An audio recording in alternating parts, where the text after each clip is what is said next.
Grisel Scarantino. She's our guest for the day, and she's going to help us start a brand new year Yeah. with very exciting story of how you can plan and you can goals and you can start a new beginning of your life at any moment in your time.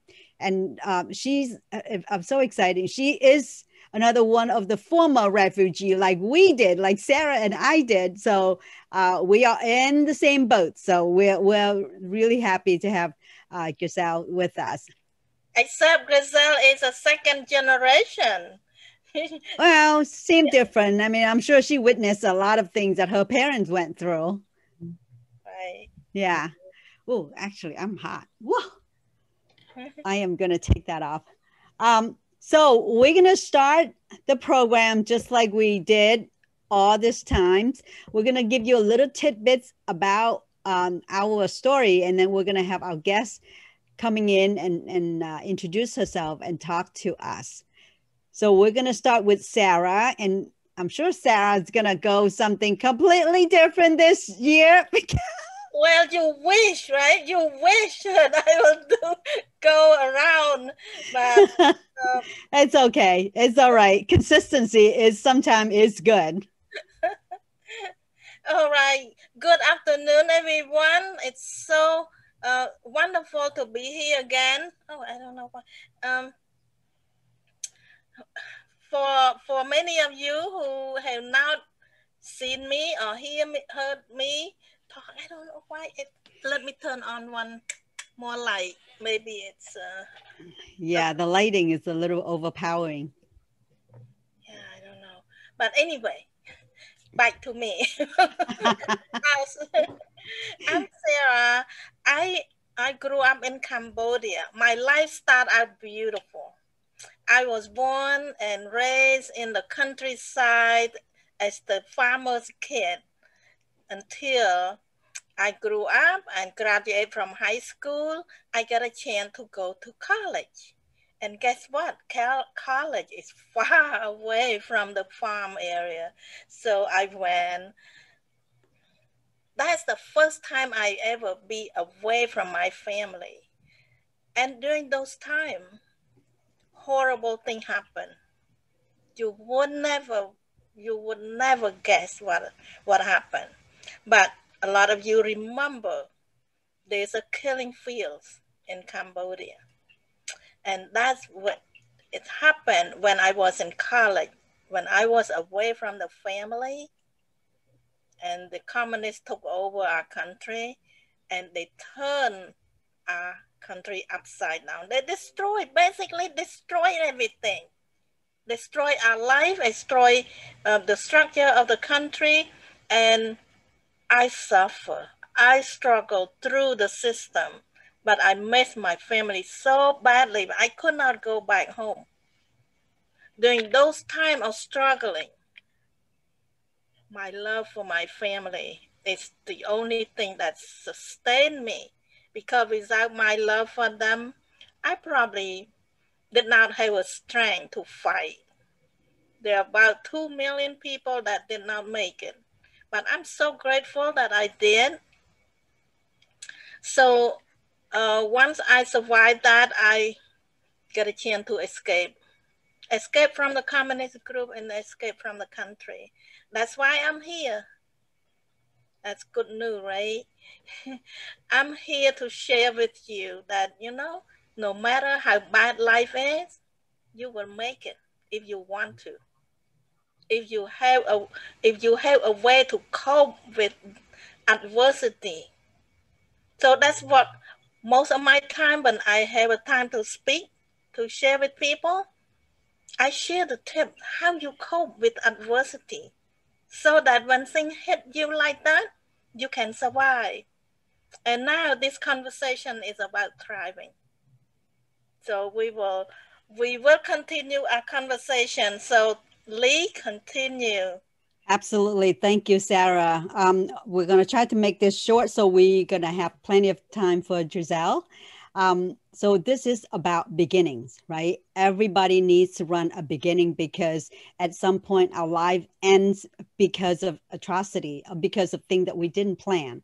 My family is no different. My family also escaped out of Vietnam because of communists. And just like you, Grisel, I'm eager to hear about your story, because your parents also run away from a regime that is unbearable.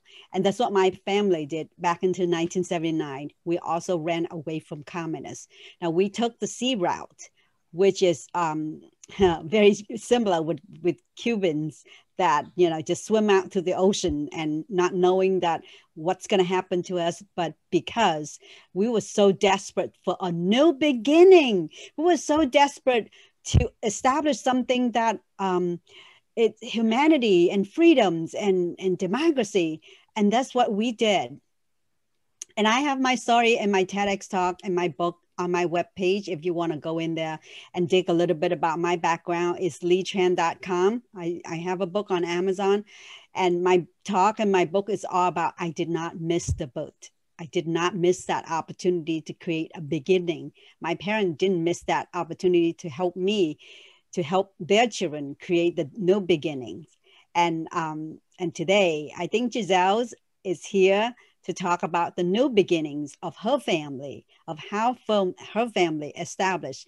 And I'm really eager, because our theme for this month, everyone, it's about new beginning. How do you turn your life upside down when a disaster hit you like that? How do you go on and rebuild a completely brand new life, knowing that you have to start from a scratch, from a bottom in a brand new country? And today, that's what Grisel is going to share with us. And she didn't just start, but she thrived. She's got leap and bound of her career and her coaching and helping other people. So welcome, Grisel. And please tell our audience a little bit about your story and how your parents survived the escape, and what did you remember? Were you even there at all, even when you were infant or not? So welcome. Yeah. Thank you. Thank you for having me. Yes, my name is Grisel Scarantino, and I do have, my family does have a similar story. Now, I was born here. Okay. So I didn't have to experience what they experienced. They left Cuba in the early 60s to find a better life and to create a better life for their family and for their children. So I'm the youngest of three. My oldest brother was born in Cuba, and he came when he was little, but then my other brother and I were both born here. But yeah, we grew up in a family of immigrants who came over with just very little. They had little money. They didn't have clothes. They didn't have resources. And so they didn't even know the language. So they came here just really starting from scratch, like you mentioned. And well, it was difficult for them. And for them, it was all about working hard. If you work really hard, then things are going to happen for you and you're going to be able to turn things around. And that's how I grew up, with that mentality of working hard. And so, so I worked hard for my whole life. I ended up being the first person in my family to go to college. And not only did I go to college, but I also went to graduate school and ended up with a master's degree in industrial organizational psychology. And, you know, I had been working hard my whole life until, as I mentioned to you, working hard at my own expense, really, because I wasn't really able to live my life because I was putting everything into my career, and all of my extra energy and all of my time was going to that.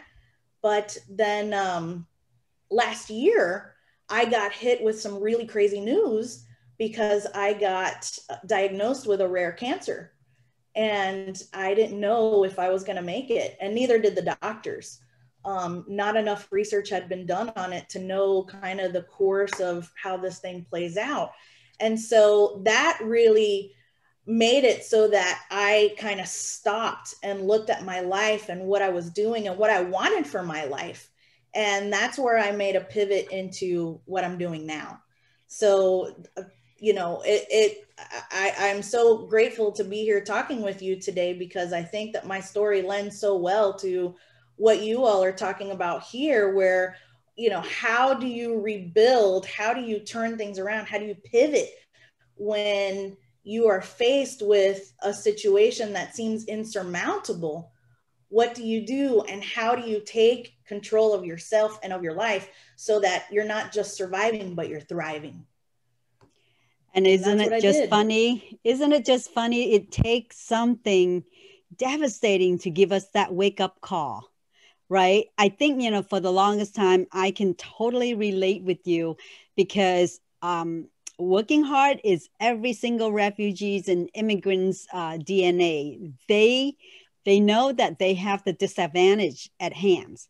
So the only thing that they can actually get out of poverty, or even just like treading water and not drown, is the working hard ethic. That's the only thing that we know how. And I've seen my parent. I'm sure you've seen your parents, and I'm sure Sarah have seen her parent, about working hard and making it, and then not just making it, but then how we're going to even actually go far and beyond it. But I really related to the point that we did a lot of things out of obligations for the family, out of making everybody happy, and tuck our feeling on the side, because, like, you know what, we need to do this to help the family. And it took me, I don't know, it takes Sarah a certain time in her life to realize it. It took me to be as old as my dad when he died. And he died before he reached 51 years old. And when I passed to the 52 or 53, and I just, you know, thank goodness I didn't get any life-threatening health in order to realize that I need to live my life. But when I'm blowing out the candle of the age that my dad already passed a couple years, and I feel like, oh my God, I can drop dead, or something can happen to me in a split second. And have I been living my life at all? I don't want to be like my dad, you know, taking his dream to the grave and not be able to share with people and enjoy his life. So it takes you to have a cancer to realize that you need to live your life. And it's just very profound for many of us. Working hard is great. There's nothing wrong with that. Going whatever, you know, achieving whatever we want is nothing wrong with it. But we have to have joy doing it. And from hearing you, I can hear that, you know. So how did you take one business from before that cancer news, and then how do you pivot after, so you can actually still working but enjoying what you do? Yeah, so that's a great question. I knew I was working really hard on my career, and I was working in a large organization, and really my goal for most of my life there was to move up. I wanted to move up in the ranks, and that's really what I thought that it was all about. And Yeah. so I was finding that in working in such a large organization, that there were just some things that were falling short for me. Mm-hmm. Even though I was doing what I love to do, and what I was doing there was working with leaders and with teams to help them achieve exceptional business outcomes so that the business can thrive. I love that work. That is the work that I was born to do. Is that your private company, or is that an organization you're working for? That was the job that I had before. Okay. But now I have my own business where I'm doing that independently. Right. But before that, that's what I was doing. And so I was noticing that things were falling short, but I was still in there and trying to move up the ranks. And like I said, putting all my time and energy into that. But then when I got diagnosed, that's when everything just, I hit the brakes, and I stopped to look at my life and what was I doing. Now, before that diagnosis though, because I knew that things were falling short for me in that role, I started a business on the side. I started my business, MindEye Performance Coaching. And I thought, I have over the years accumulated so much experience. I have all of these certifications. I'm doing all of this really great work. But I want to take what I'm doing and help people that are in smaller businesses. I want to help small business owners to make their dreams come true. I want to help them work with their teams and ignite that genuine engagement that it takes to make their business really thrive. So me and my business partner, his name is Josh, we started this business in 2017, kind of on the side. And as soon as we started talking about it to our friends and people that we know, we got a couple of clients. And over the years have been working in that, on the side, working this business, and really found that's what I love to do. I love applying my skills and knowledge in the smaller scale. And so I was working a full-time job. I was doing my business on the side, but then when I got sick and I was forced to kind of stop and look at my life, that's when I realized, okay, I need to kind of pare out the things that aren't bringing me as much joy and need to really focus my time and effort on what does bring me joy, what makes me feel alive, and how I feel like I'm really contributing to making the world a better place. And that's when I decided to step out of that full-time job and do my business full-time. So that was relatively recently. I stepped out in September to run MindEye full-time. And here I am, working on meeting wonderful people like you and like Sarah and so many other people that I've met through my networking groups to just kind of get the word out about how I help people live their lives better, how I help them to accomplish their dreams, and in the process, make the world a better place. I think that's the ultimate goals for all of us here, because what can we make an impact, right? I mean, I think that working for corporate is good. It's nothing wrong with that. But I think working for yourself is so much more fulfilled, because I think you can feel like you're going all out and you garnish every single result that put in that hard, and feel like you have accomplished something on your own, because you're not restricted by the boundary, by the limits of the corporation and the organization that dampen certain things that you want to do. And that's what I feel fulfilling about making an impact on my own. And I wasn't even thinking about coaching, because for me, I think coaching is telling people what to do and hold them accountable for it. But I have learned it's so different. Coaching is actually enlighten people and make them realize how they can succeed themselves.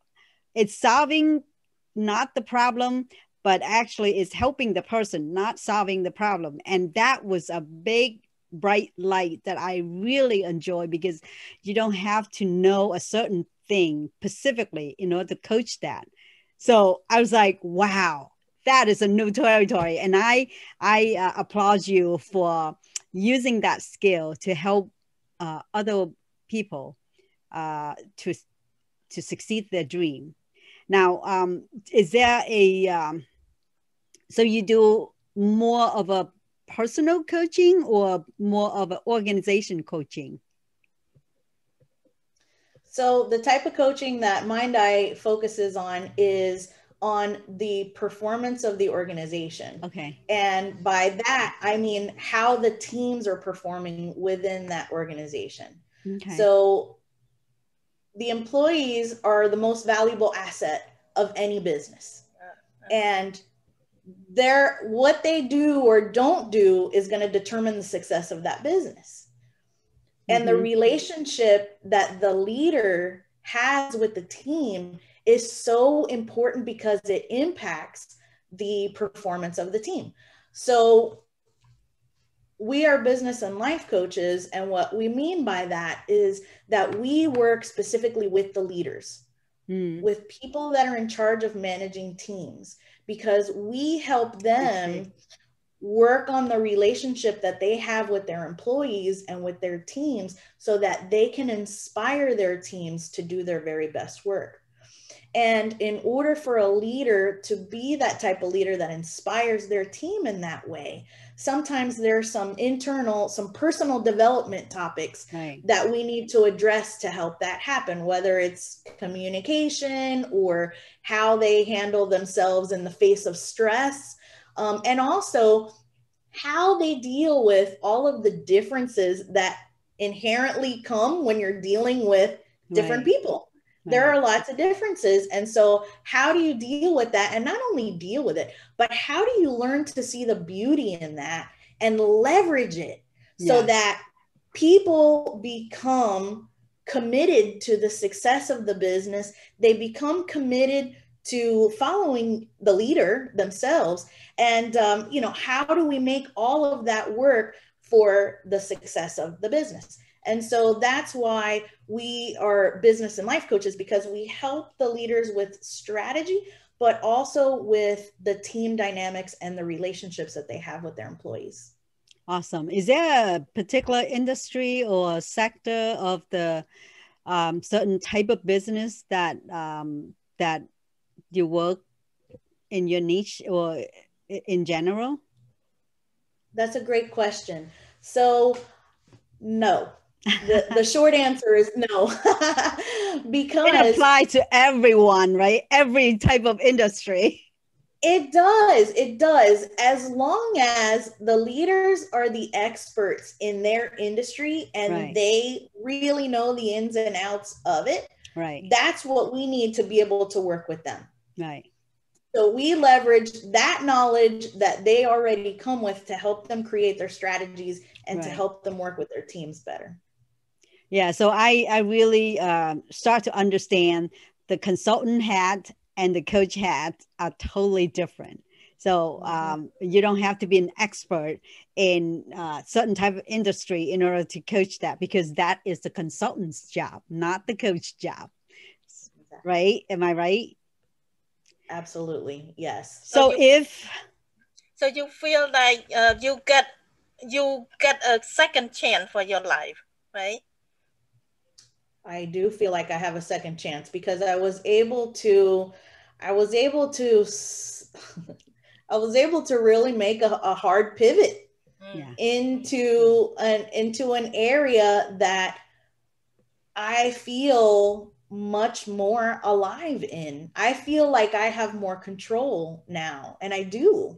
And I feel like I can make an impact in the way that I want to make the impact. Absolutely. So yeah, I do have a second chance. I have a second chance because I'm here, I'm healthy. All of my tests are coming back beautifully. Oh, congratulations. Thank you. I've made some positive changes in terms of healthy habits in my life. I have turned my attention to the relationships in my life that are life-giving to me, and I'm nourishing those relationships. And I've made a career change that, is really sitting well with me. So I do feel like I have a second chance at life. And I want to echo something you said earlier also. Let's pick something in the beginning of the year. I mean, this is the time to sort out and pick the one that you're passionate, you enjoy doing it, and schedule that into your calendars. So that way you don't get distracted with things that you don't like to do, people you don't like to see, or things that you don't want to perform. And I think that this is what happen if we have a little more structure in our lives. We can save a lot of headaches, right?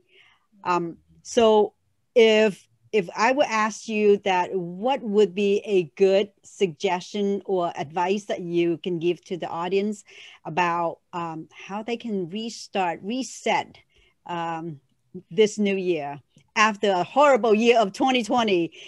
What is a good few tips that people can actually walk away with after they listen to this live conversation?